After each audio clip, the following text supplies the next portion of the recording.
کرنے بچے کی جاتے ہیں یا بچہ خود نوجوان بیٹھے ہیں، ہماری ڈیمانڈ کیا ہوتی ہے؟ لڑکی کیسی ہو؟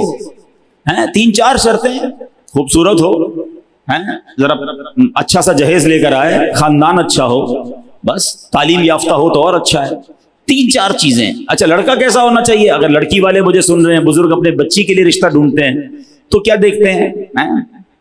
وہ کہتے ہیں نا کہ مرد کی خوبصورتی تو اس کے جیب سے ہوتی ہے، رنگ روپ نہ بھی ہو، پیسے والا تو پھر بھی چل جاتا ہے، لیکن بہرحال چلو دکھنے میں اچھا ہو، پیسہ ہو، ذرا غلط کوئی کام، بڑے غلط کام نہ کرتا ہو۔ اچھا ہمارے یہاں غلط کام بھی اپنی مرضی سے بنائے ہوئے ہیں، ہماری لسٹ کچھ اور ہے، شراب نہ پیتا ہو، جوا نہ کھیلتا ہو، ہیروئنچی نہ ہو، نشئی نہ ہو، ایسے کام نہ کرتا ہو کہ جس میں معاشرہ برا کہے۔ یعنی ہمارے نزدیک برائی بھی وہ والی برائی ہے جس کو لوگ برا سمجھتے ہیں۔ یہ چیک کرتے ہو کہ نماز پڑھتا ہے کہ نہیں پڑھتا؟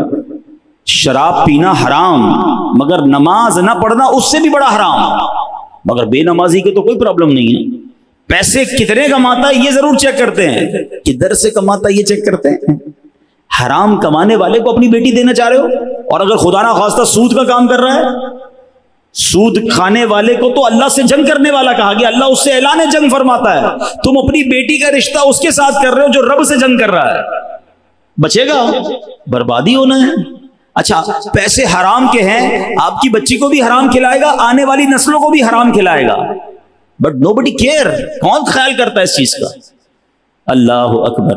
اور اے نوجوانوں جو اپنی ہونے والی بیوی کے لیے، بچوں کی ماں کے لیے جو ڈیمانڈیں ہماری، پہلی ڈیمانڈ یہ ہونی چاہیے کہ وہ نیک ہے کہ نہیں۔ یاد رکھو عورت، ماں جو ہے نا وہ سب سے پہلی درس گاہ ہے بچے کی۔ اگر ماں کا عقیدہ ہی درست نہیں ہے، وہ عورت جو ہے باعملی نہیں ہے، نمازی نہیں ہے، نیک نہیں ہے۔ آپ کو پتہ ہے غوث پاک جب پہلے دن مدرسے میں گئے، قاری صاحب نے کہا پڑھو بسم اللہ الرحمن الرحیم، غوث اعظم نے 18 پارے زبانی سنا دیے۔ پہلے تو قاری صاحب حیران ہو گئے، پھر کہا اور 19واں بھی پڑھو، کا اتنا ہی یاد ہے؟ کدھر سے یاد کر کے آئے؟ پہلے دن مدرسے میں آئے ہو؟ کہتے بات یہ میری ماں حافظہ 18 پاروں کی تھی، میں ماں کے پیٹ میں تھا، ماں قرآن پڑھتی تھی، میں نے ماں کے پیٹ میں 18 پارے یاد کر لیے۔ ٹھیک ہے یہ ان کی کرامت ہے، یہ بات یاد رکھیے گا، اگر ماں نیک ہے تو بچے پر اس کا اثر آئے گا۔ آپ کو پتہ ہے خاتون جنت بی بی فاطمہ امام حسن اور امام حسین کو جب دودھ پلاتی تھی اور جھولا دیتی تھی تو کیا کرتی تھی؟ تلاوت قرآن کرتی تھی۔ اب بتاؤ نا کیسی اولاد ملی؟ تو سب سے پہلا جو مدنی پھول ہے نا اس پورے واقعے سے کہ رشتہ کرتے وقت دیکھنا کیا۔ غوث پاک کے جو نانا جان تھے انہوں نے بچے سے لڑکے اس بندے سے یہ نہیں پوچھا پیسے کتنے ہیں، کماتے کتنا ہو، یہ دیکھا خوف خدا بس میری بیٹی۔ اب یہ رب کو راضی کر رہا ہے نا، یہ فارمولا اگر آج سمجھ آ جائے نا، یقین کریں ہے بڑی گہری لائن، آج اس لائن کو یاد کر لو۔ اپنی بچی کے لیے رشتہ ڈھونڈنا ہو یا اپنے بیٹے کے لیے رشتہ ڈھونڈنا ہو، یا خود لڑکا سوچ رہا ہے کہ میں نے کہاں شادی کرنی ہے، یا میری بہن اگر کوئی سوچ رہی ہے، شادی اس سے کرنا جو اللہ کو راضی کرنے والی زندگی گزار رہا ہو۔ جو رب کو راضی کرے گا اللہ اس کو بھی راضی کر دے گا۔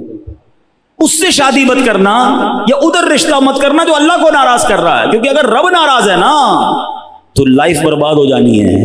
ایک لائن میں نے آپ کو سب بتا دیا۔ اب رب کو راضی نمازی کرتا ہے، بے نمازی نہیں کرتا۔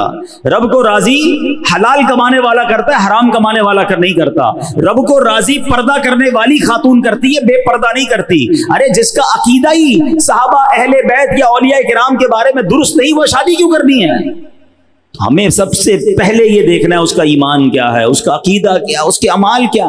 پیسہ تو آنی جانی شے ہے، آپ نے نہیں دیکھا کئی واقعات ایسے ہوتے، مالدار گھر میں بچی دیتے، تھوڑے دنوں بعد وہ کنگال ہو جاتا ہے، ہوتا ہے، کاروبار تباہ ہو گیا۔ لیکن اگر بندہ دیندار ہوتا ہے، بندہ اللہ کو پسند کرنے والا ہوتا ہے، اللہ کی رضا والے کام کرنے والا ہوتا ہے، اللہ پھر اسے کھڑا کر دیتا ہے، پھر اس کے اچھے دن آ جاتے ہیں۔ لیکن اگر کام ہی غلط کر رہا ہے، حرام کام کر رہا ہے، تو پھر بچنا مشکل ہو جاتا ہے۔ تو اے میرے پیارے اسلامی بھائیوں، غوث پاک کے والدین کے اس واقعے سے یہ ہم سب کو درس مل رہا ہے۔ یہ زندگی کا بہت بڑا فیصلہ ہوتا ہے۔ اچھا ہم نے دیکھا ماں باپ نے اپنی بچی کو تربیت دی، پردہ کروایا، اس کے عقیدے درست کروائے، بڑی اچھی تربیت کی، اور اس جگہ پر اس کا رشتہ کر دیا کہ شادی کے بعد اس کو کہا برقع اتار دو، اب پردہ نہیں کر سکتی ہو، اب یہ جناب غوث پاک کا نام مت لینا، اب اللہ والوں کی بات مت کرنا۔ اب ماں باپ آتے ہیں روتے ہوئے، یار بڑا گڑبڑ ہو گئی، بچی ایسے گھر میں دے دی، پہلے نہیں سوچا آپ نے، پہلے نہیں دیکھا آپ نے؟ تو پلیز یہ سب سے بڑا فیصلہ ہوتا ہے زندگی کا. یہ نوجوانوں کو بھی کہہ رہا ہوں, آپ خود کہا کریں اپنے ماں باپ کو کہ میں نے میری شادی وہاں کرنا کہ جو عورت, جو لڑکی وہ نیک ہو, نمازی ہو, باپردہ ہو اور اس کے عقیدے درست ہو, کیونکہ کل اس کی آپ کی ہونے والی اولاد کی اسے ماں بننا ہے. ایک بڑی عجیب بات آج کہنے جا رہا ہوں. کتابوں میں لکھا یہ جملہ کہ جس بندے کی, یعنی یہاں اگر ایسے نوجوان مجھے سن رہے ہیں یا بعد میں سنیں گے جن کی شادی نہیں ہوئی نا, ابھی سے آپ کی ہونے والی اولاد کا آپ پر ایک حق ہے نا. عجیب بات کہ یار شادی ہوئی نہیں اور ہونے والی اولاد کا, ہاں حق لکھا کتابوں میں کہ اس ہونے والی اولاد کا حق یہ ہے کہ اس کے لیے اچھی ماں تلاش کی جائے. یہ بہت ضروری ہے.